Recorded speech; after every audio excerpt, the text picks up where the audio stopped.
So, Miss Zhao, seems that you have to kill me. Then he turned his back to Uncle Zhao and shouted,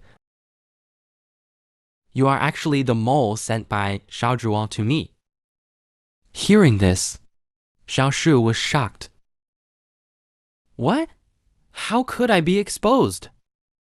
Your Majesty, what are you talking about? I don't understand. Don't worry. I don't care about your private communication with Xiao Zhuo. He placed you here just to control and monitor me. I enjoy playing this game with him. Otherwise, being emperor would be too boring. And hearing this, Xiao Shu, his psychological defense was completely shattered. What? My adoptive father deliberately sent me to him. But in his opinion, it was just a game. At this time, Dudi was drinking and said, Hey, this wine seems to be a bit strong. Then he directly laid down on the table. He thought that the girl was exposed by me. She should be anxious. If I give her such a big flaw, I don't believe he won't do it. After Uncle Zhao knew his identity was exposed, he knew that he had lost his value in Zhaozhuo. Lost his value. So he slowly took off the hairpin on his head. He couldn't help thinking. There was only one way to save the situation now. Then he took the hairpin, walked towards Venom quietly. Hearing Xiao Shu's approaching footsteps, Wu Yu was very excited. Is he finally going home? But at this moment, the system prompt sounding appeared in his ear again. The kingdom dating system has been upgraded. This update aims to make the host's goal clearer, which adds points. The system currently has an initial vitality of 1,000. As long as Boli wins, it will be considered as a task completed. Hearing this, Tu felt a chill in his heart. The points. Does that mean even if I'm killed now? As long as the points are still there, I still won't be considered as losing the game. This time, the system gave a clear response. Based on the host's current status, even if he dies, it won't lead to the clearing of points. Hearing this, Wu Yu felt very bad. Why didn't you say that earlier? That little girl is about to kill me. But at the last moment, he learned from the system that even if he was killed, the Qing dynasty would not fall after he was killed. Wu Yu was completely dumbfounded. He quickly turned around and grabbed the imperial edict. He couldn't help but feel relieved. He was so lucky that he almost messed up. At this time, feeling that he had been tricked, Xiao Shu, there was a flash of determination in his eyes. Taking the gap, he stabbed the hairpin hard again. But Tudi just pushed him gently and pushed him to the ground. Then, Tu even picked up the hairpin that fell on the ground to scare him. Xiao Shu, you are too impatient. You were aroused to kill me with just a few words. This is not a qualified commoner. Then Tudi slapped Xiao Shu and knocked him out. When Xiao Shu woke up again, he found that he was not dead, nor was he arrested, but lay back on the bed again. He opened his mouth in fear, Your Majesty. You won't kill me. Tudi stretched lazily and said leisurely, I said, this is just a game. I won't kill you. But pretend not to know and let you spread the message. Then he came to the desk, picked up the pen and paper and said, after all, the game will be interesting. For example, now, I want you to write an interesting imperial decree, saying that Wu began to write in a wild and unrestrained style. Seeing Tu Yu's serious face, Xiao Shu thought that Tu Di was devising some big move against Xiao Zhuo. But he didn't know that. Tu Yi just couldn't use the brush. That's why he did so. Then, Hu thus stopped writing and said to him, "Uncle Zhao, come and help me write." Hearing this, Uncle Zhao was very puzzled. In his opinion, maybe too they had some bad ideas? So he asked cautiously, "No. I don't know what decree your majesty wants you to write. You just write that all 2 family members, including Tu Su, all be removed from their titles and demoted to commoners." Hearing this, Uncle Zhao was startled. He really didn't understand the purpose of Hu Yi's operation. Abolish the family's minister. Why? So he plucked up the courage to ask, "Your Majesty, I dare to ask, why did you ask me to write such an imperial decree?" Hearing this, Hu Yi thought to himself, why? Of course, it's to deduct national strength points. He had asked the system before. Weakening the influence of the 2 royal family was the easiest way to deduct points. Meanwhile, once the 2 families' children become commoners, but also create an image of a tyrannical and foolish king, I'm really a genius to come up with this idea. But when facing the inquiry of the edict, he said coldly, "Why do you ask me?"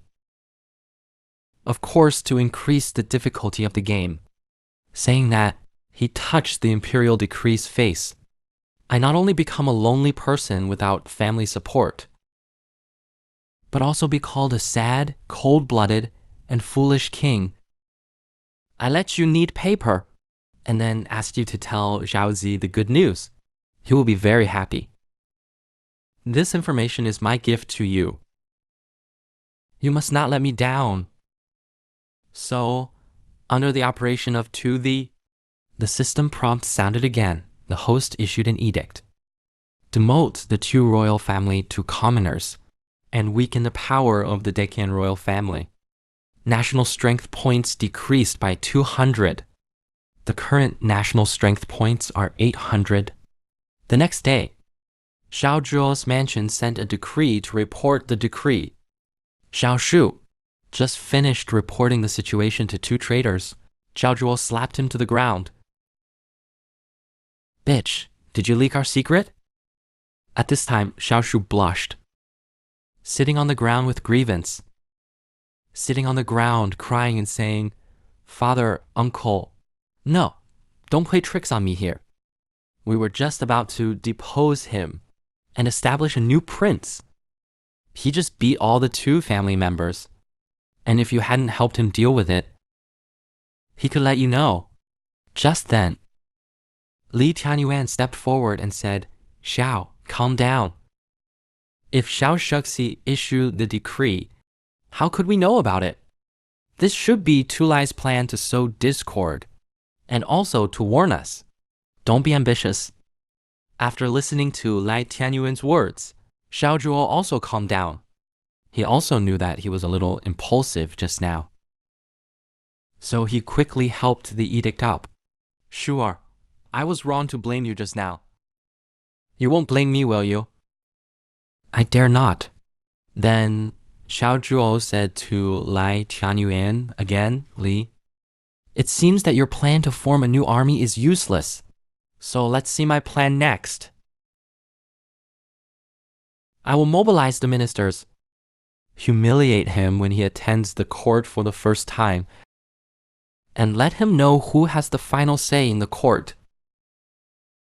Meanwhile, on the other side, Wu was thinking about, what other methods can I use to deduct the base? Then he suddenly had an idea. Yes, the kings who lost their countries and history, besides cronies, also ignored state affairs, rob women, and have many concubines. Then I'll do it this way. The late emperor's body is not cold. If I issue an edict to forcibly recruit the ministers' families and take concubines into the palace, I don't believe these ministers won't be angry. Tu waved his hand and pointed to the eunuch beside him, asking Xiao Zhuo and LV Tianyuan to come to the imperial study. I have something important to tell you. When the 2 arrived at the imperial study, Wu Yu warmly entertained them. Don't be polite, my dear ministers. Just treat it as your own home. After they sat down, Xiao Zhuo intended to teach this disobedient puppet a lesson he has already planned tomorrow to humiliate him with the ministers in the court. So he said, "Your Majesty, you have ascended the throne. Would you go to court tomorrow to get familiar with the ministers?" Tu Di secretly wanted to usurp the government, which is a plus. "I'm so stupid. I just ascended the throne and went to court." So he drank while saying, and said that going to court was too troublesome. "I have no experience in being on the throne. Anyway, I trust you too. I'll leave the court affairs to you too." And Tu Yi's statement made Yin Tianyuan wake up again. Sure enough, Tu Di saw through Xiao Zhuo's thoughts again, and even subtly resolved it. Xiao Zhuo's simple plan were nothing in front of him, and Tu Di saw that the time was right and planned to reveal his purpose. Let's not talk about going to court. Today, I have something to discuss with you too. Hey, I'm now the emperor. But there's only Xiao Shou in my harem, which is really embarrassing. So I decided to recruit beauties to expand my harem. As soon as he finished speaking, directly shocked the two great traders. Isn't he a typical tyrant? The late emperor just died, and you're already thinking about that. He specifically recruited us. He only talked about the harem. What's the routine? Later, Tuai excitedly said that in a hurry. We don't need to search for beauties all over the world. Let's just search in the capital.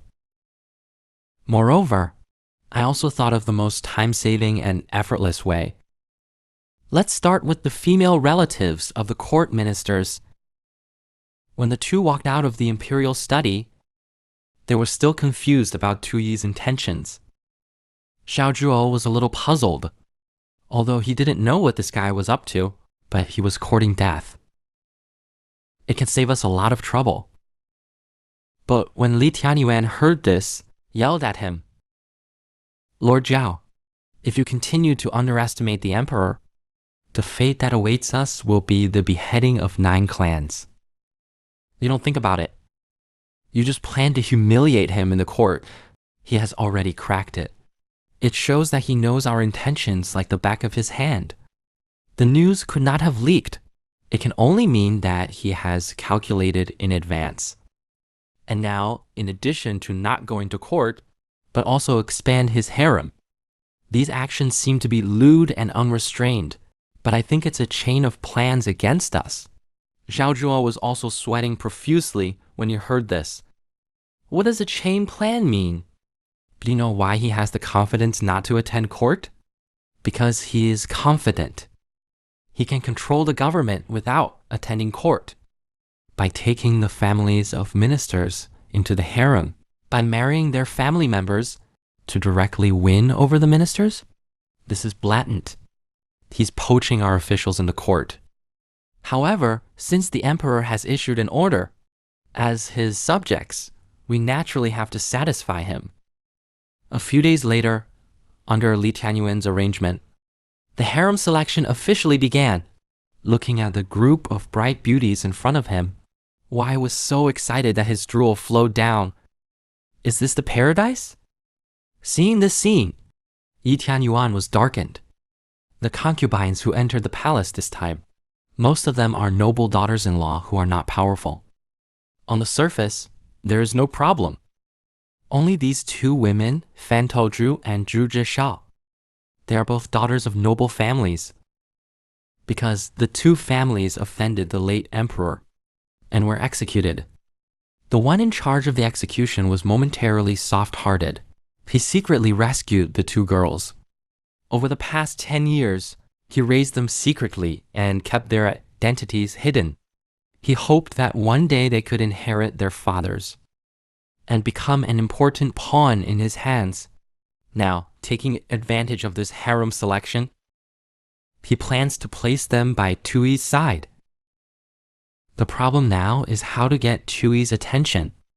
But before he could finish thinking, they saw two looking at the front with shining eyes.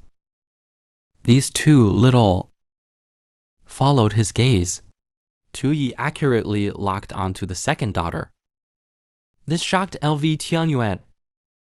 This he noticed. But in fact, the main reason why Tu noticed the two girls was the six-dimensional root ring on their heads. After looking at the two women's general situation,